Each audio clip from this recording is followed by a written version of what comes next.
Bon, Adrien, déjà, on sait que les matchs amicaux, ce n'est pas ta priorité, notamment à cause des potentiels blessés. Si on fait un petit bilan infirmerie, déjà, est-ce qu'il y a eu du grabuge ce soir ou pas du tout? Oui, il y a la commotion de Paul Belzon. Voilà, commotion de Paul Belzon sur une action de contre-attaque qui est plutôt intéressante. Mais sinon, rien, et même plutôt des nouvelles rassurantes. Benjamin Noble qui n'avait pas joué depuis un an, qui a tenu ses 40 minutes.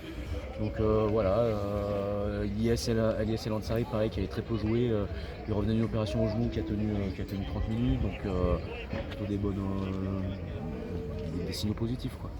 Tu avais dit que tu aimerais bien le gagner, même si c'était un match de Oui. préparation. Vous n'êtes pas passé loin finalement avec le coup de pied de Dorian, mais ça a répondu dans les arrêts de jeu. Ouais, Anecdotique ou c'est toujours intéressant de travailler après une victoire. Après, il y a des ratés. Tu vois, en première mi-temps, tu as quand même trois occasions franches de marquer, tu marques pas. Voilà, c'est comme ça. Cette dernière pénalité qu'on prend, elle est hyper intéressante parce que c'est très caractéristique de ce qui peut se passer dans un match à l'extérieur. En Pro D2, si tu donnes une touche à 40 mètres de la ligne à l'adversaire, il y a un drive, pénalité. Donc quand tu mènes de 2 points, il faut laisser le ballon sur le terrain. Et j'espère que ça nous servira de leçon pour le premier match à Béziers à l'extérieur, quoi. défensivement, vous avez souvent fait des bonnes prestations l'an passé. On est un peu reparti sur le même Ouais, schéma. c'est le fonds de commerce du club, quoi. C'est le fonds de commerce du club. Après, ce qui a été intéressant, ce qui nous a permis de lancer le jeu, c'est la conquête, notamment en première mi-temps, où il est 100% en touche, avec des lancements francs. À chaque fois, ça franchit.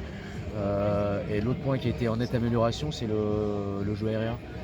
On voit une occasion d'essai aussi avec un lancement en première main, une passe au pied de Mathieu Huguel pour Pierre Lafitte qui récupère, qui remet à Julien Bonne. Voilà, il y a des choses intéressantes. Globalement, tu regrettais un petit peu l'indiscipline l'an passé. Il y a eu beaucoup de coups de sifflet ce soir. Ça a beaucoup sifflé pour un match de prépa. Ouais. C'est normal. C'est logique parce que la zone de rock elle est devenue très critique et on a eu du mal à s'adapter. Le tout premier entraînement, le tout premier atelier de rugby qu'on a fait quand on a repris il y a 10 semaines, c'était sur le travail au sol et la libération. C'est pas suffisant en fait. Il faut continuer. La nouvelle règle, elle favorise vraiment la défense quand même. Le premier qui arrive sur le ballon, c'est celui qui récupère le ballon. Avant, on laissait toujours un temps à l'attaque de nettoyer ce ballon. Et là, on l'a vu, hein, dès qu'un soutien est légèrement en retard, boum, c'est de suite un ballon à l'adversaire. C'est ce qui fait que le temps de jeu n'est pas très élevé, parce que le match a été haché par toutes ces pénalités sur la zone de rock. Mais pour eux comme pour nous, je veux dire, hein, des deux côtés. Donc faut régler ça pour la reprise, parce que je crois qu'ils veulent vraiment mettre le focus là-dessus. Et il faut qu'on soit un peu plus clinique, quoi, en tout cas. Et l'arbitre risque pas de devenir lecteur majeur des rencontres. Ouais, après, ils l'ont expliqué de façon très claire, et moi je trouve qu'elle prête pas à confusion. Je veux dire, le défenseur arrive, il est sur le ballon, il est en position de le récupérer, il le récupère. Avant, on laissait une latitude, on laissait l'opportunité au soutien offensif de venir nettoyer. Et si son nettoyage n'était pas efficace, alors on récompensait la défense. Là, le premier arrivé, premier servi, quoi. Donc finalement, elle est plus claire, c'est juste à nous de changer nos habitudes, quoi.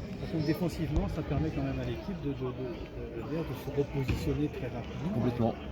C'est quand même un Mais rythme défensif qui devient nettement plus logique. ça devient plus dense, on l'a vu, on a un premier lancement sur touche, où on décide de le jouer à la main alors qu'il offre une possibilité de sortir au pied.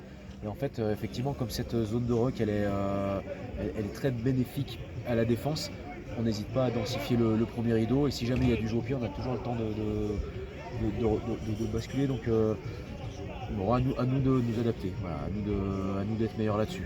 On le savait, hein, c'était le tout premier point aussi qui était marqué sur le tableau avant d'aller au match aujourd'hui. Il faut qu'on valide ça, quoi. Défensivement, offensivement. C'est-à-dire que défensivement, il y a plein d'opportunités de jouer les ballons. Et on le voit, un turnover de notre but qui amène à cette percée plein champ là, de Copeland. Et en revanche, plein d'actions avortées parce qu'il nous manque un soutien, quoi.